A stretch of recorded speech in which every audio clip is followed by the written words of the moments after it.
সড়ক পরিবহন শ্রমিক সমন্বয় পরিষদের উদ্যোগে সাংবাদিক সম্মেলন করেন চট্টগ্রাম প্রেস ক্লাবের এস রহমান হলে। এ সময় লিখিত বক্তব্য পাঠ করেন আহ্বায়ক রবিউল মাওলা। এ সময় উপস্থিত ছিলেন সদস্য সচিব আবুল খায়ের, শফিকুর রহমান, মোহাম্মদ ইলিয়াস সহ অন্যান্য নেতৃবৃন্দ।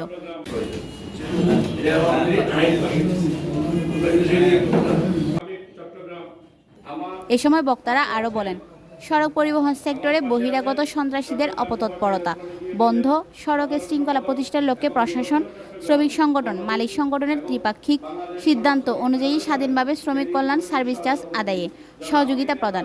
2018 সালের সড়ক পরিবহন আইনের সংশোধনের দাবিতে আগামী 19 মে সকাল 6টা থেকে 20 মে সন্ধ্যা 6টা পর্যন্ত চট্টগ্রাম মেট্রোপলিটন এলাকাসহ বৃহত্তর চট্টগ্রামের 5 জেলায় 36 ঘন্টা পণ্যবাহী সড়ক পরিবহন শ্রমিক কর্মবিরতি পালন করার ঘোষণা দিয়েছেন।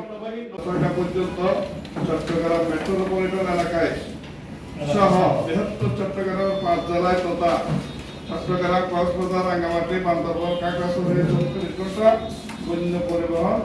পণ্যবাহী সড়ক পরিবহন শ্রমিক কর্মবিরতি পালনে বাধ্য।